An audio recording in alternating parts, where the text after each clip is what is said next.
Maaf sekali lagi bagi yang belum menikah maupun yang sudah tidak punya pasangan. Ini spesifik yang saya pengen ajarkan karena ini yang Tuhan taruh di hati. Ketika pasanganmu gak setia, apa yang Anda harus lakukan? Daripada bersedih, stres, nangis terus, berkepanjangan, bertengkar gak ada habis. Lebih baik dihadapi dan diselesaikan. Katakan amin. Bagaimana menghadapi perselingkuhan? Saya yakin tidak mudah. Teorinya mudah. Menjalaninya tidak mudah. Pasti sakit, pasti kecewa, pasti terluka, pasti marah. Itu reaksi pertama ketika orang tahu dia dikhianati. Baik dalam pertemanan, pacaran maupun dalam pernikahan. Khusus bagi yang menikah dan Anda mendapati pasanganmu tidak setia, apa yang Anda harus lakukan? Yang pertama, ajak pasanganmu untuk bicara baik-baik. Ajak suami dan istrimu bicara baik-baik. Minta pasangan terus terang. Apa sih penyebab perselingkuhan? Tentu ya orang yang selingkuh itu tidak jujur. Pasti kalau ditanya bilangnya enggak. Kita tidak bisa bertanya kalau tidak ada bukti. Nah biasanya di dalam hubungan itu Tuhan sangat baik ya kalau kita sungguh-sungguh mengasihi pasangan kita. Dan kita setia dan kita tulus. Roh Kudus itu bisa kasih hikmat. Bahkan dalam pacaran. Ya. Dalam pacaran sekalipun kalau kita tahu kita ditipu sama pasangan kita. Tuhan itu bisa kasih tahu. Keren banget Tuhan itu. Tapi bagaimanapun, jujur enggak jujur, kasih tahu. Saya sudah tahu dan lebih baik terus terang. Saling terbuka tentang kekecewaan masing-masing. Tentu gini, kenapa bisa ada perselingkuhan itu banyak penyebabnya. Tapi ajak pasanganmu bicara baik-baik, terbukalah tentang kekecewaan hatinya terhadap Anda. Dan belajar ngerti kesalahan apa yang kita lakukan. Dan belajar mendengar harapan apa yang pasangan kita miliki terhadap kita. Karena orang itu biasanya kalau pasangannya salah, dia selalu merasa benar. Kan dia yang selingkuh, aku enggak gitu ya. Gitu. Padahal harusnya pasangan kita bisa selingkuh pasti ada sebabnya dan kita mau dengar kesalahan saya di mana dan harapan kamu untuk saya tuh apa. Saya mau katakan gini, orang itu bisa selingkuh karena punya kesempatan. Tetapi perselingkuhan tidak akan terjadi kalau Anda tidak mau. Yang menikah bilang saya tidak mau. Meskipun ada kesempatan. Amen. Kita kerja. Tiap hari ketemu orang yang berbeda-beda. Dan biasanya di luar rumah itu yang kita temui lebih indah-indah daripada yang di rumah. Makanya ada istilah rumput tetangga lebih hijau. Pada kenyataannya dalam hubungan. Kenapa rumput tetangga kelihatan lebih hijau? Karena kita belum tahu aslinya. Sedangkan pasangan kita sudah tahu aslinya. Nah orang bisa selingkuh itu karena punya kesempatan. Perselingkuhan tidak akan terjadi kalau Anda memilih tidak mau. Kalau ada yang pernah diganggu, Anda tidak respon, tidak akan terjadi perselingkuhan itu. Nah, beberapa penyebab perselingkuhan secara cepat. Pertama, memang karakternya tidak setia. Ada orang yang doyan selingkuh. Yang kedua, karena orang buka celah, nggak jaga hati. Mungkin berawal dari iseng doang. Pacar lama WA direspon. Diajak jalan sama temen cowok atau temen cewek berduaan respon. Buka celah ya. Kemudian ketidakharmonisan hubungan dalam rumah tangga yang tidak diselesaikan. Konflik dengan pasangan yang tidak diselesaikan. Hubungan tidak harmonis. Wah itu celah ya. Karena ketika orang ketiga nanya, gimana kamu sama suamimu? Gimana kamu sama pacarmu? Gimana sama istrimu? Waduh itu kalau disentil dikit dengan perhatian dan kasih sayang. Tumpah tuh langsung. Suamiku ndak pengertian. Dua gitu. Suamiku ndak sayang aku. Ndak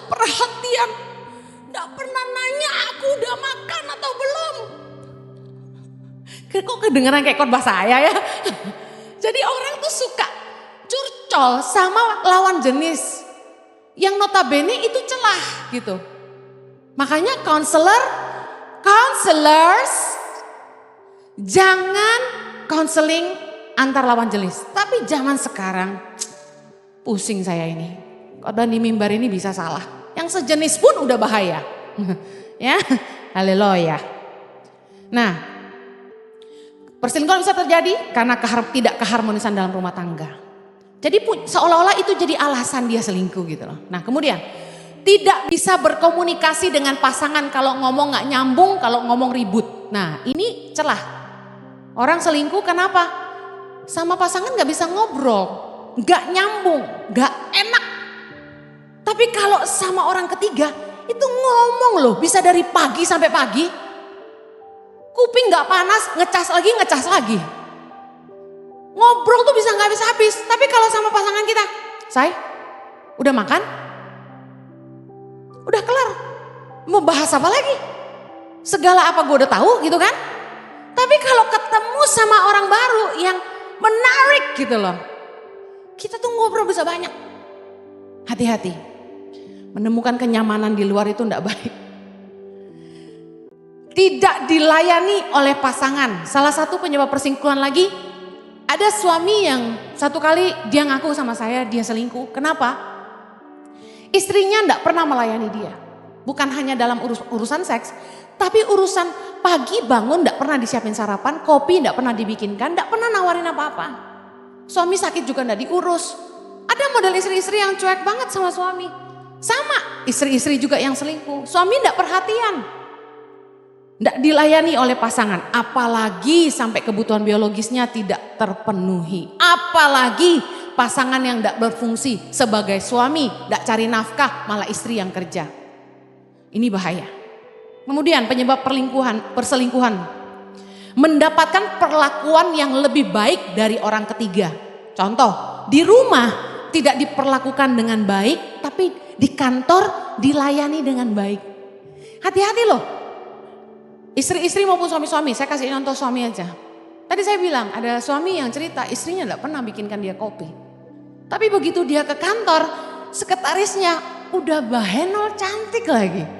Wangi lagi, parfumnya Chanel. Sekali lewat, selamat pagi Bapak. Pak Jojo mau minum apa? Ah saya tahu Pak Jojo suka hot chocolate kan? Saya bikinkan ya Pak ya. Begitu dia bikinin, angetnya pas. Tahu aja laki gue suka hot chocolate gitu kan. Terus datang dikasih. Coba Pak, dicoba dulu. Takutnya kemanisan. Begitu Jojo minum. Ini kan contoh ya. Jojo mah gak punya sekretaris genit gitu ya. Begitu minum. Wow, dahsyat. Gaya pendeta. Luar biasa. Enak sekali. Lebih enak dari yang dibuat Bu Heni? Tentu gitu. Kemudian di rumah gak dihargai. Misalnya istrinya kayak saya gitu. Pura-puranya loh ya. Jojo bangunin tuh anak kamu. Susah banget tuh banguninnya mau sekolah. Weh ngomongnya kayak gitu misalnya. Di kantor. Pak Jojo butuh apa hari ini? Ada yang bisa saya bantu? Udah beda nada. Di rumah gak dihargai. Padahal laki-laki itu paling suka dihargai. Siap bos. Di rumah tidak pernah dipuji sama suami. Di luar orang bilang kamu cantik sekali. Saya dandan hari ini. Gak dapat pujian dari suami saya loh. Dia gak bilang saya cantik loh. Tapi ketika saya ketemu orang, Bu Heni, ternyata aslinya tinggi.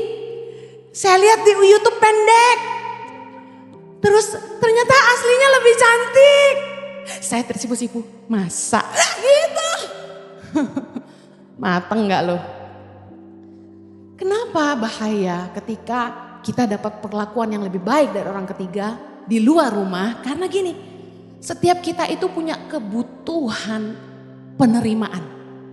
Kita diterima. Kita di welcome. Ada rasa penghargaan yang kita dapat dari orang lain. Rasa dikasihi, dipuji, dan diberi. Bayangin, dia ulang tahun, suaminya gak pernah ngasih apa-apa. Anniversary aku gak dapat apa-apa loh ya. Diungkit lagi. Giliran dia yang ulang tahun dibeliin jam Cartier. Woi. Gak ada, saya aku bohong, ini cerita doang. Nanti dipikir beneran. Ini kan saya ilustrasi supaya Anda ngerti ya. Pasangan sendiri gak pernah ngasih apa-apa. Kita dikasih hadiah sama orang lain. Ini bahaya. Dengar baik. Kalau orang buka celah terlena selesai. Penyebab perselingkuhan banyak sekali, kita tidak cukup waktu untuk bahas. Lalu apa yang harus kita lakukan setelah pasangan kita mau diajak ngomong baik-baik dan dia terus terang. Misalnya dia bilang, abis kamu kasar, abis kamu selalu merendahkan. Maaf ya, beberapa orang konseling sama kami. Suaminya tuh merasa direndahkan karena istrinya dari keluarga orang kaya. Jadi dia tidak hormat sama suaminya. Apalagi suaminya tidak kaya. Jadi pernikahan ini ingat, respect itu sangat penting. Merasa dicintai itu penting. Nah kalau suami sudah terus terang, apapunlah kesalahannya. Nomor 2, kalau pasanganmu mau bertobat, ampunilah dan saling introspeksi dirilah. Masalah ada karena dua-duanya salah. Ketika perselingkuhan terjadi, bukan satu kesalahan, ada 2 kesalahan. Dua-dua salah. Kolose 3 ayat 13, sama-sama kita baca. Kolose 3 ayat 13, sama-sama yuk, 3, 2, 1. Sabarlah kamu seorang terhadap yang lain dan ampunilah seorang akan yang lain. Apabila yang seorang menaruh dendam terhadap yang lain, sama seperti Tuhan telah mengampuni kamu, kamu perbuat jugalah demikian. Kalau orang tuh salah sama kita, firman Tuhan berkata, ampunilah, katakan ampunilah. Seperti Tuhan telah mengampuni kamu, ampunilah orang lain. Di sini saya ingin lihat siapa yang tidak pernah salah, angkat tangan. Wah, luar biasa. Kita semua pernah salah, amen. Saya ingin tanya lagi. Berapa banyak Anda yang kalau Anda berdosa, Anda ingin diampuni Tuhan? Angkat tangan.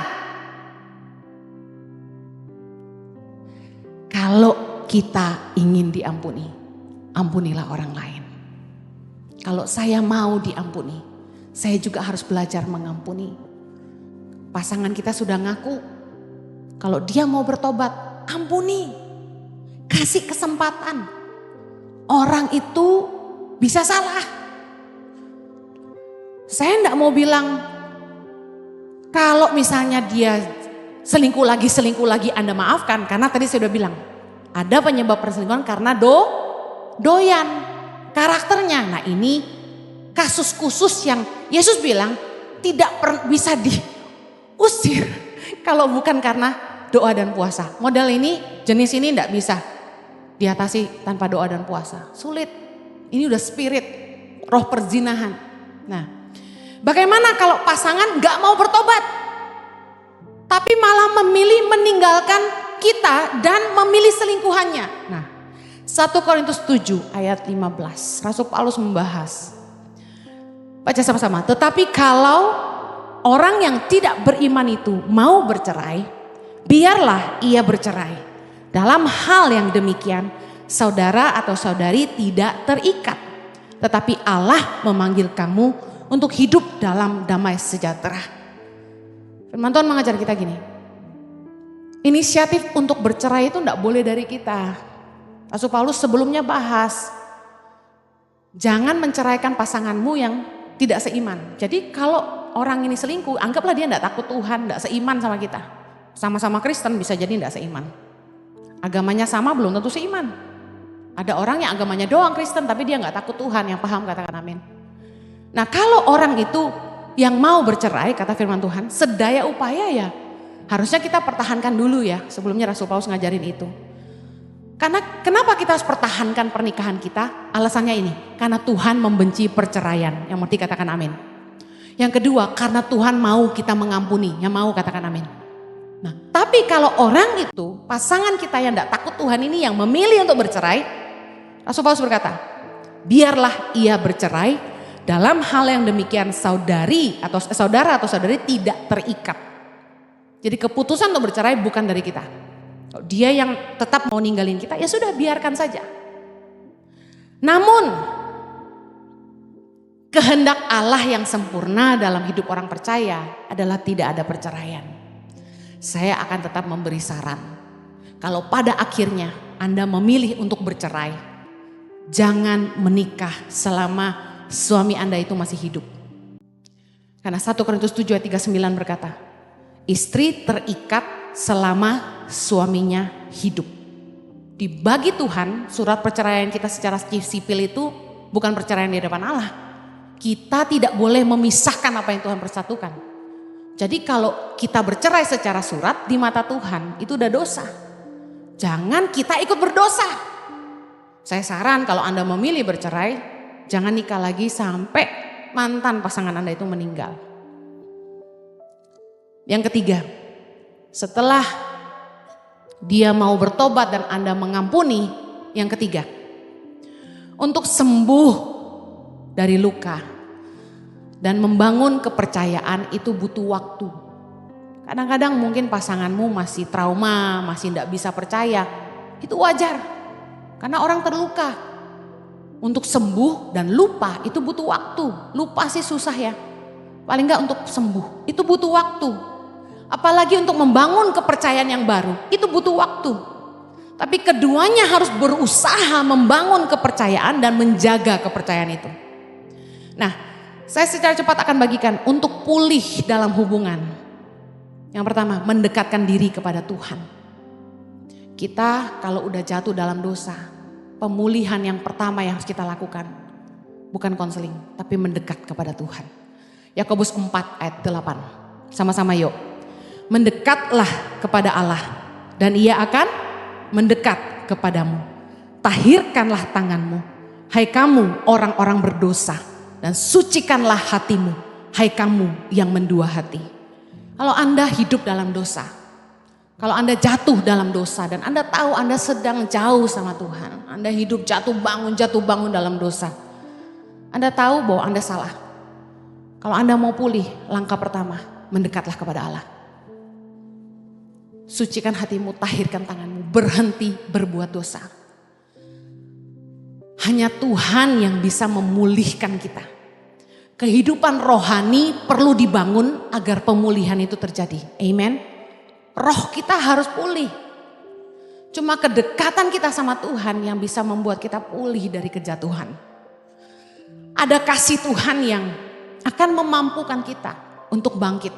Bagi Anda yang disakiti, kalau Anda mendekatkan diri kepada Tuhan, ada kasih Tuhan yang memampukan Anda untuk mengampuni pasanganmu. Yang jatuh dalam dosa ketika Anda mendekatkan diri kepada Tuhan, ada kasih karunia Tuhan yang akan memampukan Anda hidup benar dan kudus. Nah, ini pesan yang penting. Dalam proses pulih, jangan mengungkit kesalahan yang lalu. Ibaratnya gini, jalan lurus jangan bawa spion. Kalau Anda mau kasih kesempatan buat pasangan Anda berubah, jangan terus ingat-ingat dan ungkit-ungkit kesalahannya. Meskipun Anda ingat, jangan diungkit.